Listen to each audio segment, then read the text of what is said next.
Hi guys, this is Julia for Purple Onion Designs, and I want to show you today how you can achieve some really easy blending with polychromos or colored pencils. So these are some new stamps by Purple Onion Designs from the new release, and I'm going to be using Little Elliot here and then the umbrella stamp, which is also new. Then there are also a few new sentiments, which are the three bold ones here, and the Celebrate Like Crazy is going onto today's card. I've cut a square card base, which is 4 1/4 by 4 1/4, and I'm just laying out the stamps and the masks here to make sure I get the spacing right. It's kind of, because it's really hard to figure this out with the rubber stamps because you can't look through them. But once I'd figured this out, I stamped the umbrella and then masked it off. I'm using Post-it tape, and all the supplies I'm using will be listed in the video description below. Just making sure this is masked off properly. And then I'm using my Stamp-A-Magic. So I stamped it onto this piece of acetate for my Stamp-A-Magic sheet.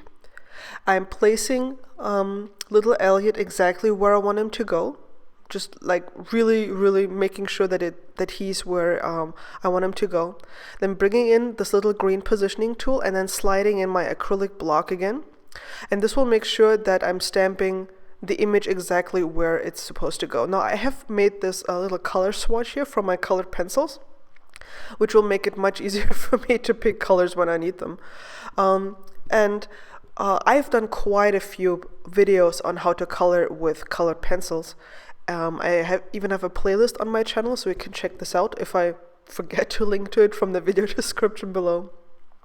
And the trick with colored pencils is that ideally you'll have a paper that has some tooth to it, so that's not super smooth, not like Copic paper, because the pigment from the pencils needs something to hold on to.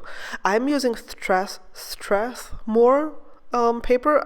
It's going to be linked in the product description below. And it's smooth-ish, but it still has some tooth, and it was very nice to work on it. Now the next thing to know for coloring with colored pencils, if you want to break it down to just like the easiest principles, is that you need to work in layers. In order to build up color and to get really nice saturation, really deep and rich color, you need to work in layers. And that means you start out with a very light hand, basically not pressing down hard at all, just as if you would like shade in it to give yourself an idea of where the color would go, like really lightly, and then you go over it like the second, third, fourth, or maybe even fifth layer, and press down harder on each pass. And what you also can do is that when you lay down the first color, as you've seen me do here, I'm just going to draw in some circles here, and then I'm laying down the first color, and then when you come in with the second color, you can either just go over the edge to the previous color to blend it out, or you can go over the entire previous color if you want to tone it a little bit. If you have shades that are not quite similar, you can go over the entire previous area to tone it a little bit and change the color a little bit. And the same principle applies throughout the entire image. So I'm going to play some music for you for the rest of the coloration, and then catch you again once I'm doing some blending with fluids.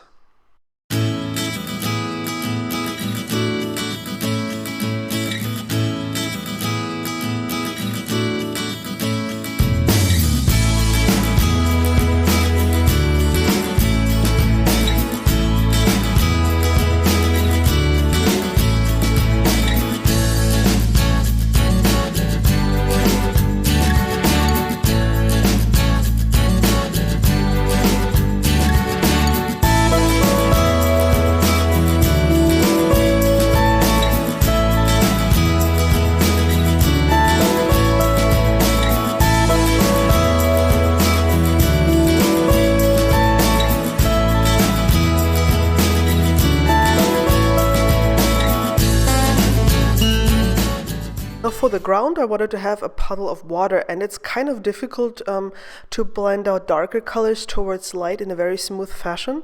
So what I'm doing is I'm starting out by putting down some color here with 3 blue pencils. going again from dark to light, and you can see that my first layer is very, very light, and then I'm coming in with my second layer and applying a little bit more pressure. You need to have some color on the paper. I would advise at least 2 layers of color in order to blend properly with Gamsol or Zested or whichever other fluid you might use. So I dip my paper stump into this fluid, and now I'm using light circular motions to blend it out. And you can see immediately, compared to the other side, what a nice really, really smooth blend I'm getting there. And you can see it now on the other side as well. Watch me doing this, and you can see the color becomes more solid. The transition becomes much, much smoother, and you can see how I'm blending it out towards the white. And you could do this with pencils as well, but it's a lot more work. So for backgrounds and like grounds like this, I really like to use Zested. That's the stuff that I can get here in Germany easiest. I think in the US you mainly use Gamsol. Some people also use baby oil, so use whatever works for you.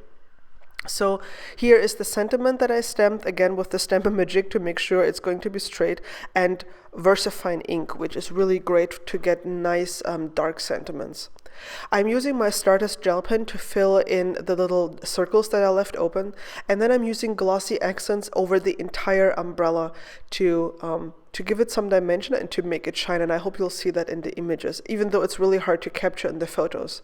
So here's a still image of little Elliot in his umbrella, all done colored. And here is a still image of the sentiment. I really like these bold sentiments because they could also stand by themselves on the card or be the main focal image on the card if you don't have time to do a lot of coloring. Here is the entire card featuring these three new stamps by Purple Onion Designs. I hope you've enjoyed this project and you've got inspired. If you have any questions, leave me a comment and I'll try to get back to you. If you've liked the video, please leave me a thumbs up. I really appreciate it. Cheers!